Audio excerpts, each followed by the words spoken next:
Welcome to the MVFC First Goal Podcast. I'm your host, Kelly Burke, and joining me today is the mental performance coach for South Dakota State football, Kris Kracht. Welcome, Kris.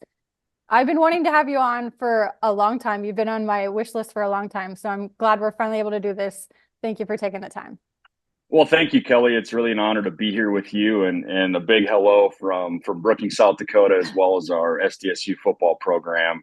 We're excited, hopefully, to have you in Brookings sometime soon. Yeah, fingers crossed. I can get up there this season. I know, Yeah. especially now that a lot of like the national networks are picking up your guys' games and taking them away from the Valley broadcast. So, but that's a good thing. We're excited about that. We're very excited to have two games on the ESPN network this year, and so we're looking forward to those opportunities when they get here, which is a ways away, but we're looking forward to it. Yeah, I'm excited to see you guys get a little bit more national publicity with that. So, for those that do not know what a mental performance coach is, how would you explain your role with the South Dakota State football team? Yeah, I think probably the easiest way to explain it is if I think about it from a perspective of like athletes go to a strength and conditioning coach, right, to build muscle with their biceps, let's say. They come to see me to lift weights with their brain. And so as a mental strength coach, a mental performance coach, a mental skills coach, a sports psychologist, they essentially all mean the same thing.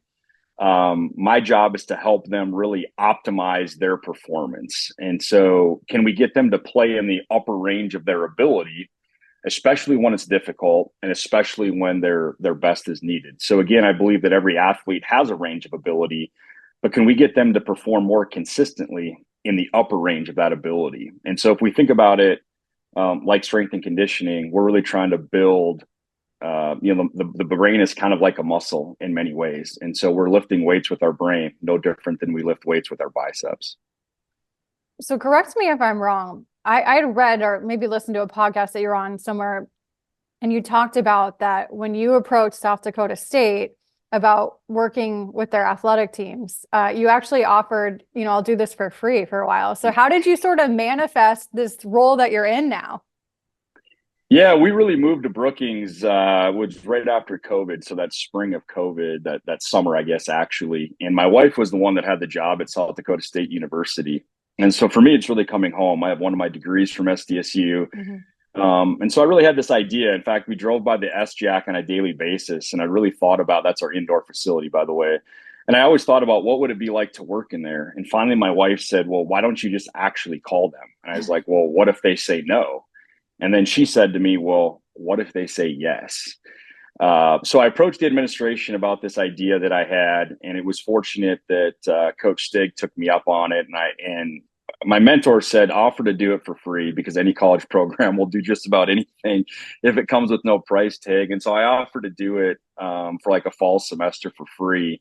And then I began really that spring season where we played in the spring, that first national championship season that we had. That was really my first year with the program. And from that point, I have been compensated for my work, but I did start working for free as a way to get my foot in the door, just to get people to listen and see if this would be something that they would find valuable. I think that's so great, though, for people to hear that, like, that's what you did to get your foot in the door, because a lot of people, like they just think, oh, I got into this position. I came out swinging and charged all this money. And like, that's not how it works for a lot of positions out there. Like, you have to sort of make your own luck. Yeah, 100%. And, really the day that I had to give my talk to all the coaches at SDSU, I was told to put together a 30-minute presentation. And it actually ended up, I only had 5 minutes when it was all said and done. But from there, that's when Coach Stig called me and said, hey, I would really like to have a more extended conversation with you. We talked for about an hour. And at the end of that conversation, he really said, when can you start? And I said, I guess I can start today. And he really asked me one question. He kind of told me to ask me to tell me my life story. I took about 45 minutes to tell my life story. And at the end of that conversation, he said, all right, I think I understand this. And how about we do this? When can you start? And that's kind of where it took off. And then, been fortunate to serve under his leadership. And then certainly now under head coach Jimmy Rogers, he retained me. And quite frankly, he's probably doubled down on it even more than what we've done in previous years. When you're coaching the two-time defending FCS national champion in a program that's won 29 straight games, What becomes the biggest challenge in trying to win another title? I really think it's about ego. I really argue that our greatest enemy isn't on our schedule. It has nothing to do with the 12 teams that will play, and that's with all due respect to them. It's just that we are our biggest enemy, and we talk a lot about how do we handle the outside noise and really not let that infiltrate our building, whatever's being said, whether that's deemed positive or negative.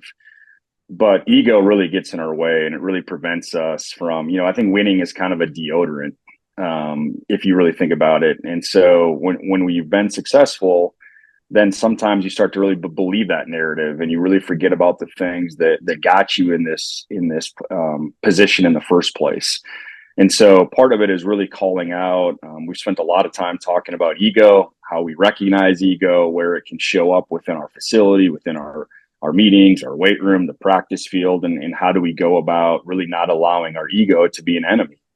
And I think that's a challenge with this generation, and being connected to their cell phones 24/7, and great people like you who want to now cover FCS football in our conference, and they've been paraded around really for 2 years and told how great they are, and you'd rather have that, but then that comes with its own set of challenges as well. And so ego really, I believe, is ultimately our biggest enemy. Yeah. So to follow up on that, because you started with the program during COVID, what is the biggest transformation that you've seen, not only in the players, but coaches, that has allowed them to really weaponize their brain as an asset for peak performance?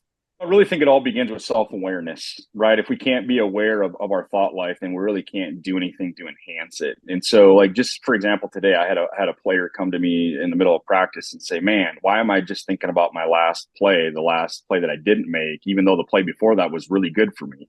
He'd made the play before that, was a really good play. He said, man, this negative one is just sticking with me. And I was like, that is our human brain. Like, that's what we are fighting constantly. And so I now have players that will text me articles that they read or things they see on Instagram or TikTok, or other examples of whether it's in NFL football or college football or even the Olympics of mental performance tools that they see being used. And so really it was just starting with increasing their awareness of, are you even aware of what you're thinking on the football field? What are you thinking before we walk out of the locker room? What are you thinking on a random Tuesday in October at practice? Like, those thoughts, we know from research, really drive our performance. And so if we can just be more aware of what our thought life is doing to us and how that really starts a chain reaction in our body with emotions, and that impacts our physiology, which then really impacts how we perform.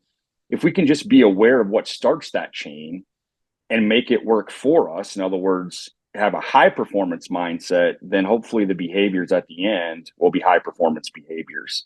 But really it starts with, how can we be aware of what our thought life is really doing to us? When you're at a practice or even in a game, what are some of the nonverbal cues that you're looking for from players, whether it's them having awareness or not, just them, dealing with things that are coming up in real time? Yeah, we look a lot at body language, right? Particularly after mistakes, right? So we never request that our players or expect them to be perfect. Football is an imperfect game. We are playing maybe the most imperfect game there is. And so how we handle those imperfections really will determine our success. And so we're looking a lot at the body language. We're looking a lot at how do they respond, not just to mistakes, but even to big plays, right? How many times have you watched a game and seen a big play, and then the next play they have some mental bust, right? Because they're still living in that past moment, as an example. I'm even looking at how do our coaches handle those moments, as an example. So, if it's a sudden change, like, how are we getting our minds right? If we take the ball over, like, go back to the national championship, Adam Bach makes a great play. It's 4th and 1, but everyone's excited. But now our offense is about to take the ball at the 1-yard line. And so while everyone is celebrating, I'm really demanding from our offensive line in particular, hey, get your minds right, right? We're in a difficult position right here. So while it's great that we stopped them on 4th and 1, now we got a job to do. And while everyone else can celebrate, we got to be in our own mental space to really win this next play, this next rep, so that, we don't give up a safety, as an example. So coupled with the awareness that you've talked about, the self-awareness, How do you teach athletes to frame pressure and to frame failure? I think, we've got in our program, we call it, we talk about like sort of our pressure principles, really all the time. And part of it is it's like anything. You just sort of talked about it earlier, like what frame do you choose to look at it at, right? And so I was talking with some freshmen the other day, like about stress. And I said, part of it is how do you view it? You're a Division I athlete. You're going to get yourself an excellent degree here at South Dakota State University. You're part of a national championship program. Part of how you view the stress that you're about to experience is from a perspective of sort of like a privilege, right? I'm very privileged to be in this opportunity, and how we view it really then impacts how we see things, which then really impacts the emotions that we experience in that moment, which then is going to impact our behaviors. And so part of our dealing with failure is really talking about as well is we're going to fail. I think that's the first step, which is we're not going to be perfect, right? And if we have a growth mindset, how do we grow from that? And how do we grow through that? And I'm a firm believer, and I've said it publicly, I don't know that we win our second, or excuse me, really our first national championship if we hadn't really lost the first one. We grew from that moment. If we were willing to really look at why the reasons maybe we were not successful in that moment, and not just in that game, there are things that maybe led to it well before that game ever took place. Losing can shine a bright light in the darkest corners, right, of your program. And I think if you're allowed to be open to it, you can grow from it and through it, rather than letting it be. It's just a moment in your life. It's not the moment in your life. And so again, part of it is how do you really frame it? How do you talk about it? And so we really talk about it from a growth perspective. The example I give, because we live in South Dakota and I drive across the state a lot, is like we got a lot of manure in this state, right? And it can stink at times. And for our farmers, that's money, right? And that leads to rich soil. But to get that rich soil, we got to go through, well, you know what that word is. We got to go through that to really get the good stuff. And that's true even within sport too, is we got to go through that crap to really get the results of it. I love that analogy. I reached out to Jimmy Rogers. For those of you listening, he's the head coach at South Dakota State football. And he talked about what a huge part you have been with this program. And besides the work that you've done with the players, he talked about how instrumental you have been in his own coaching growth. And you mentioned earlier in this podcast that he's done a great job of really doubling down on what you do. So I wanted to read you a quote that he said. He said, "Kris has been instrumental in my growth as a head coach because of his insight on messaging to the team, on the importance of system, and the organization and thought of putting our team in stressful situations to prepare them through a season of ups and downs." So when you are working with coaches, how does your work look different than when you're working with players? I've always believed that we really have to go to and through the coach, right? And what I mean by that is if I can really equip them with the necessary strategies to be a high performer, then they really can sort of infect, if you will, their players and their position groups with those same strategies. And so if we go to and through the coach, it's really about how can I see things through Coach Rogers' eyes, really. And I think because of my love of sort of the coaching discipline and the pedagogy of coaching and any coaching book that's sort of existed or I've read, probably because I'm just fascinated by head coaches, quite frankly, really at all levels and in any sport. And I think that's been advantageous for me as I've sort of worked with both Coach Stig and Coach Rogers, which are, have some similarities, but also some distinct differences. Yeah, very different. Yeah. And so in working with them, all I'm really trying to do is how can we deliver the same message? We might deliver it differently, but what is that unified message that this team needs that will reach this generation, right? And sometimes we got to find different ways of doing that. Particularly as the monotony, drums on of fall camp as an example, right? Or we enter week 8. I think our first national championship season, we had 11 weeks in a row as an example without a bye week. How do you continue to reach them? And so I've tried to work closely with Jimmy on that messaging and sort of work closely on how are the systems within our program? How do we evaluate things? Whether that's, really reminding our guys, like I think as coaches, we have a tendency to turn on the film and what do we point out? Every bad play that existed, right? That's just what we're used to doing. Well, that doesn't really lead to a high performance mindset because now that athlete walks out of that film room thinking, man, can I do anything right?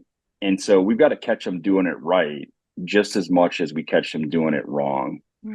And so I've tried to work with the coaches on that. I've tried to work with how do we even become better teachers, right? Coaching is teaching. And how do we become better at that craft as I sit and watch meetings and try to provide feedback in those environments as well. And so, when a player leaves our facility, right, before they even really shower, that film is already loaded on their phone. And now they go back to their dorm, their apartment, and what are they doing? They're just, pouring through that. Mason McCormick probably had the game watched twice before he even got back to the facility on a Monday, right? And he'll call me on a Sunday and just be like, bing, bing, bing, bing, bing, bing, bing, bing, bing, bing, of everything that he did wrong. And that's the human brain, right? And so part of it again is, okay, coach, is like we did some things right. That doesn't mean the whole play was right, but sort of like me in math, I oftentimes got 3/4 of the problem right. I didn't always get the right answer, but 75% of it was right. And my teacher would always give me a 4 points out of 5 points, right? He'd give me some points for it, if you will, which made me keep studying math, which is not a strength of mine. So part of it is really getting them to identify, okay, like how are you driving high performance in how you talk to the players? How are you driving high performance in what you show to the players? How are you driving high performance in how you teach the players? Because their self-talk often comes from what they experience. And I think you heard it yesterday, if you were paying attention on Twitter, to Tua with the Miami Dolphins talking about his former head coach. That's a prime example. Yeah. So, what's been interesting is getting to know Jimmy over the last year, and then obviously having known Coach Stig before that, one of the things that really stands out to me about the South Dakota State program is just the word love. It's very much about relationships, and how you sort of initially got on my radar, besides Coach Stig had, I think, mentioned at some point that he was working with you, is I was interviewing Jackson Yonke and Adam Bach a couple of seasons ago.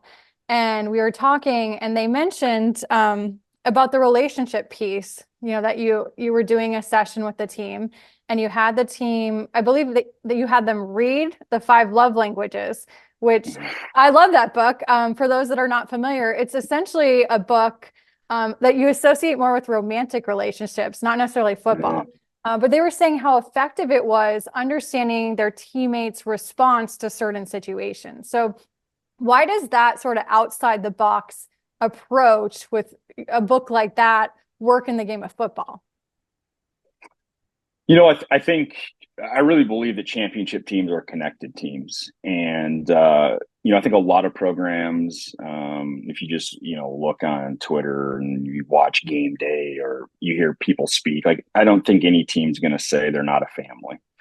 Just like if you were to ask me about my own family, yeah, we're not dysfunctional, right? We're not going to talk about all the things that necessarily go wrong, but what are you really doing to sort of build that family? And I'll be honest, like in talking about the love languages, I had an epiphany with my own wife as I was studying, and I was like, this makes so much more sense to me about why my wife is the way she is. Yeah. And quite frankly, why I am the way I am. But it really stemmed from an experience I had with 2 players in the weight room. One of our leaders was really trying to hold a player accountable, and this player just really wasn't taking to it. And it wasn't that either one was necessarily wrong.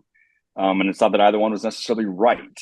But how it was approached could have been done differently. And I began to really realize that, hey, like, we just don't really understand each other at a level that we can then push each other. And so really the weight of the truth that we can handle is really dependent on the depth of the relationship. And if we're really going to be a team of accountability, then we have to have that strong foundation first. And I think that's true both player to player. I think it's true coach to player. And quite frankly, I think it's true coach to coach. And so, not many head coaches want to take time outside of X's and O's to work on, as you said, what appeared to be something more sort of romantically related, not often heard of in football. But that's where, again, I credit not only Coach Stig, but then Coach Rogers, which is understanding that relationship piece really, really matters, that it doesn't really matter how much we know the game of football. If on game day, the reason that if they're not playing hard for each other and the guy next to him and maybe the guy behind him, not because of the guy across from them, that's what really matters. And so we got to find ways to go about developing that the best we can. And one of the things we did was yes, the love languages. What was funny is I told Jackson and Adam during our interview after, I said, you don't understand how much this is going to help you even when you go to get married. The fact that you know what these love languages are, because I read the book. I had to explain it to my husband. Hey, honey, my love language is quality time. Yeah. And my wife's was gifts, right? And I'm a terrible gift giver. She's like, you are such a practical gift giver. And I was like, well, yeah, you said you needed a bag, so I got you a backpack, right? And she's like, yeah, okay. But it made so much sense to me, right? After I really started to teach it, right? That's how we best learn, but teaching it to our guys. I hope it impacts not only their football relationships, but somehow many of them have found significant others. I don't know how. But they've been managed to find significant others. And so maybe this is leading towards that, right? Someday. Last season, I was talking to one of my interviews I did with Mark Gronowski. We talked about, he talked about not only how much you've helped the team with your sessions, but how much you've helped him individually. Really, he'd worked with you on hitting the reset button, where he was saying the word relax out loud, and it was helping him relax in tough moments and stay present, like living in the present moment. So Mark is in such a prominent role with this team. He carries so much weight on his shoulders being the quarterback. How much of his success, or somebody in a prominent role like he has, comes from mastering that mental side of the game? Yeah, we've been blessed with Mark in a lot of different ways. I mean, Mark is certainly one of the best leaders I've been around. And I would say that, when Mark came into our program, he had some mental skills, just from his own experiences with his dad being a college quarterback. I believe his sister was a Division I athlete. His upbringing, his family influence really influenced that. But what I would say is that Mark also is really adamant about finding any edge he can find, right? And so for him, it was about, okay, well, I know these are the things that I can do physically to get better. These are the things I can do technically to get better as a quarterback. And these are the things I can get better tactically to be a better student of the game. But what about that mental piece? Because if you really think about it, I kind of think of a high performer in football, kind of like a sports car, and we can have sweet rims. We can have a nice paint job. It can look really pretty in the driveway, but if you look under the hood and there's no engine, then what is it? As I had someone say to me one day, well, it's just a piece of junk then. Yeah, kind of, right? It's a pretty lawn ornament. And so the brain really drives everything that we do physically. But what do we spend all of our time really doing in football?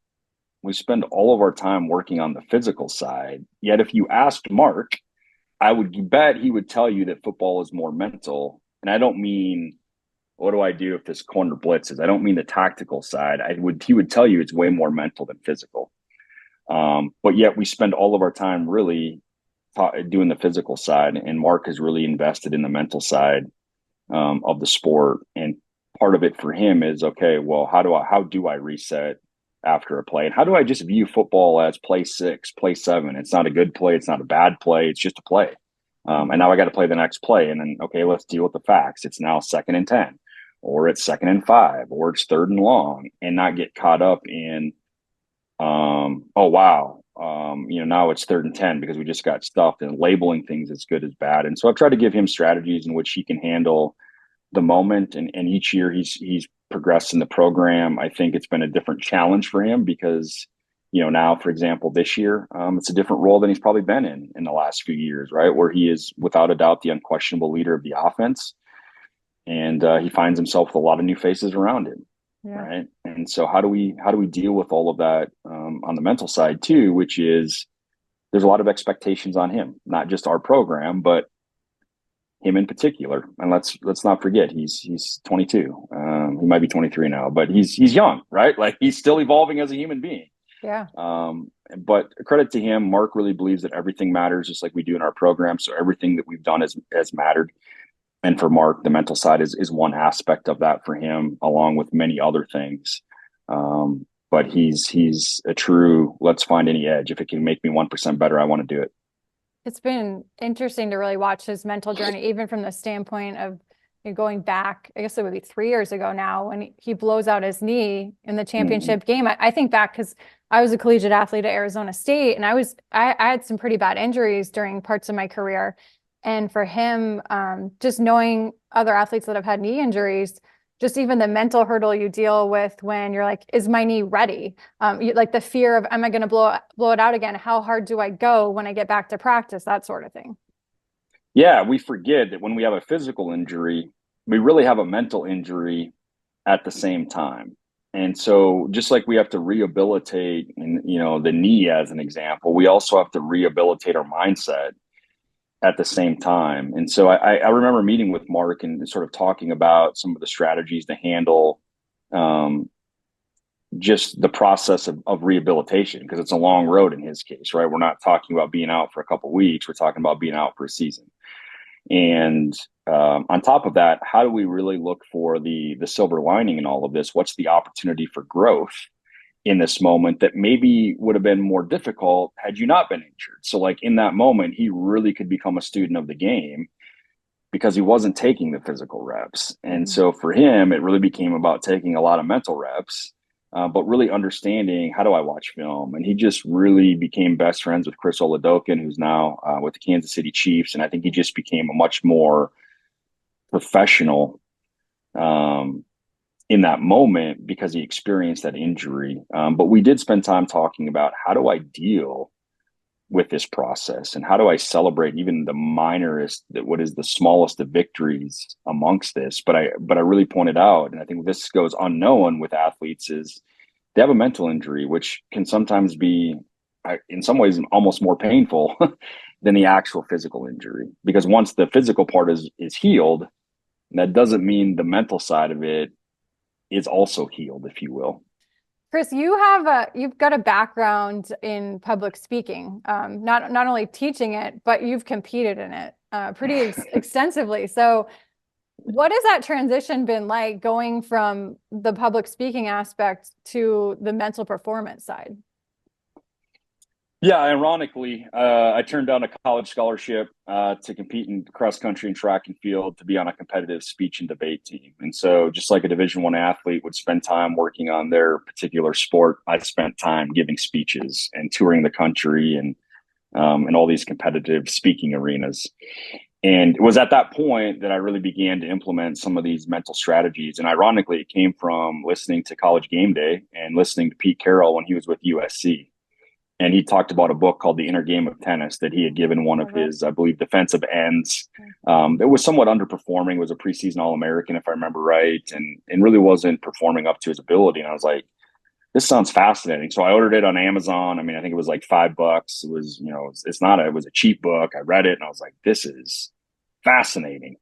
And so I started implementing it into the public speaking world. And, but I've always had this passion for sports. All through high school, I played sports, and I loved college football since I was a little kid. I grew up a huge Notre Dame football fan. And so Saturdays, that's what it was for me in the fall. And my parents would say my mood would change based on what Notre Dame did or did not do on a Saturday. And, I would always say to my mom, the first Saturday in the fall, Merry Christmas, because it was like Christmas morning to me, because we got to unopen this present that we didn't know what this team would look like. There were no preseason games. And so to this day, I still say Merry Christmas. I usually give a talk to the team about Merry Christmas because college football has always been a passion since I was about age 10. It's just that when I graduated high school, I was about 6'1", 145 pounds.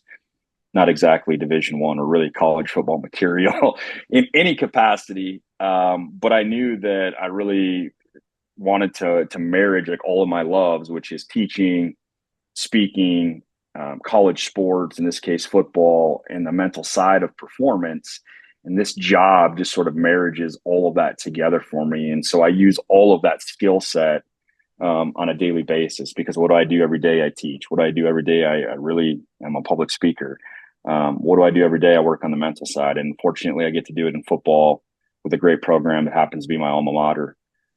So this development is personal to me, and this place is personal to me. And I hope that it shines through in my work with the program. What has been the most gratifying part about being, such a major role in the championship success that the Jackrabbits have had?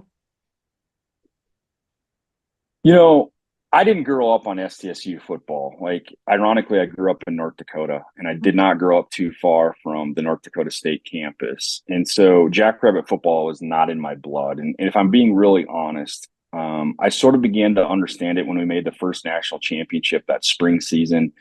We were on a bus leaving Brookings, and all the little kids in school came out to line the streets because it was something they could do during COVID times. And I began to realize like what this meant to the community.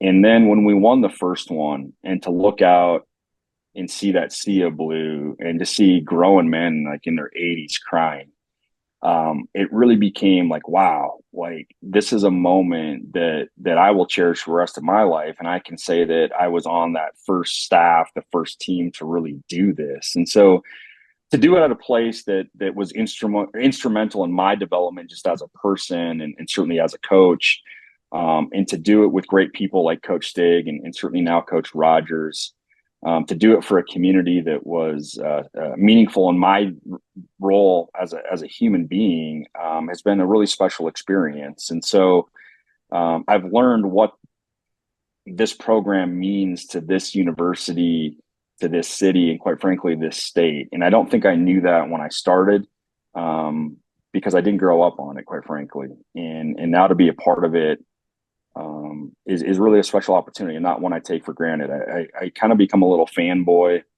maybe for 30 seconds every Saturday as we walk out of the tunnel. And I just remind myself, like, 10-year-old Kris, I would believe it, because to be able to run out of that tunnel with these guys it's truly an honor, and it's a privilege. And it's not something I take lightly, and I certainly don't take for granted. It's really come full circle, it sounds like. Yeah. And everyone asks you, I think it's common in college football, right? Especially with the way it's changed. Like, well, what's next for you? What do you want to do next? And I'm just trying to be where my feet are, and be in the present moment. And I'm blessed to do it with great people here at SDSU, and with a great group of guys, and in a community that I find really special. And, what's next is next. But right now, I'm living my own dream. And so I'm going to keep living it, and do the best I can for this program. And it's an honor. And there's a purity, certainly at this FCS level, that I think is really special. And I'm glad, like you said earlier, that now other parts of the country are going to be able to witness great rivalries like us and NDSU, and us and USD, and the purity that really exists at this level of college football. It's kind of, when you think about it now, especially with how the NIL culture has really infiltrated everything, it's like FCS is kind of like the OG of football now, like the best that it used to be 10, 15 years ago, before money got out of control. Yeah. And it's, I think that, there are guys at this level that I kind of use Mason McCormick as the example. I kind of believe Mason would have stayed here and played football for the rest of his life if he could have, right? And he could have made a little money doing it, right? But he just loved this university and this place, and I really think this level. And Mason's just a prime example of that. And there are a lot of them beyond Mason. He's just one that I certainly was associated with. And so to watch someone like Mason talk about what this place meant to him, even though he had a lot of opportunities to explore what everyone thinks is bigger and better. And then to see him fulfill his dream in the NFL, and get drafted and be with the Pittsburgh Steelers really, really suggests that, hey, you can go from the FCS to the NFL, and you can get drafted high, as other people have proven to in other programs. And you can kind of still have the best of what maybe, college football, as you say, was 10, 15 years ago. Coach Rogers, he talks a lot about the daily standard of South Dakota State, that it's chasing your best daily. It's not necessarily about, you're not chasing results, you're chasing discipline and the thinking that it takes to have success. What is the most difficult part about mastering that daily South Dakota State football standard? Well, I think society wants everyone to think about outcomes. right? Because it's an easy thing to measure and look towards. And so I really think that, when you're outcome driven, then your identity, oftentimes your effort becomes totally driven by what the outcome is. And I think those that really sustain success, they really aren't influenced positively or, quite frankly, negatively by what the outcome is on a given Saturday. And so I think you even heard Coach Rogers talk a little bit about last year. There were times we won and maybe we weren't fully satisfied, right? And so we certainly talk a lot about defining our own success, and we're not going to let the outside world define what success is for us. And so, oftentimes it's really about, can I understand what those daily habits are? And it starts with, like, did I win my hydration today? Did I win, what I was supposed to put in my body today? Did I win my calories today? Whatever I was supposed to consume today, did I win it? And I think that when we start thinking about outcome, it can get really overwhelming. Like I think you talked about early on the winning streak. Like, I'm glad you know what that number is. Like, I honestly, I couldn't have told you what the number was. It's just not something that really gets talked about, because at the end of the day, I think what's hard for athletes to understand is we don't control outcome. Outcome is just not in our control. And I think that's hard for athletes to understand, because they really believe that they control the outcome, and we don't. But we can really influence the outcome by what that process is that we really try to dominate on a daily basis. And so we talk about what that standard is in our program, and are we living to that standard, and what are strategies we can use to dominate that standard on a daily basis. And that doesn't mean we will win every game. That is unlikely. That's not the odds are not in our favor to do that always. But what I think it does is it does certainly give us our best chance, or puts us in a position to have success. And I do believe that part of dominating that daily standard is it really starts with your mindset, because that's where it begins first. And if I can dominate my mindset, then I can really dominate my behaviors. And if I can dominate my behaviors, I can really dominate how I show up to every moment that exists in a given day. And if we can just win the moment we're in, and we continue to do that, then we think the results will take care of themselves. What a gift too that you're giving to these athletes. Just thinking beyond football, for the majority that won't go on to play in the NFL, the tools that you're instilling in this program and this team to be able to take and apply in life situations. Yeah, I really believe that mental skills are transferable life skills. And so if you think about your own life, and as an athlete and now as a successful broadcaster, like, how we deal with failure in football is really no different than how we deal with failure in life. Like, you're going to lose relationships, you're going to lose business jobs, or deals. You might not get a job, you might get fired from a job, right? And how we handle those moments is really no different than how we handle failure in football. And so while all the skills that we talk about are certainly taught in a football context, they are definitely transferable life skills. And as you say, at some point, this thing that we love called football is going to end for most of them, whether that's the graduation due to injury, they have a long NFL career and they got to retire. At some point, this will end. But I do believe that all of those transferable life skills that we have in these mental skills will go with them. And they can implement them in the boardroom. They can implement them in the surgery room. They can implement them in the classroom, like wherever their profession may take them. These skills will also go with them. Thank you so much for taking time to chat with me today. Is there anything else I haven't asked you that you want people to know? No, Kelly, it's a pleasure. As I said, this should be a spot reserved for probably head coaches, not a guy like me who just wants to be in the background. But I'm honored that you were intrigued a little bit by my own work, and I appreciate you shedding some spotlight on it. And I'm fortunate to work for a guy like Coach Rogers and previous Coach Stake, who really believed in this part of our training, because that's not true everywhere in the country. And so really it's a testament to them and their commitment to developing these athletes holistically. They're really the ones that should get the credit.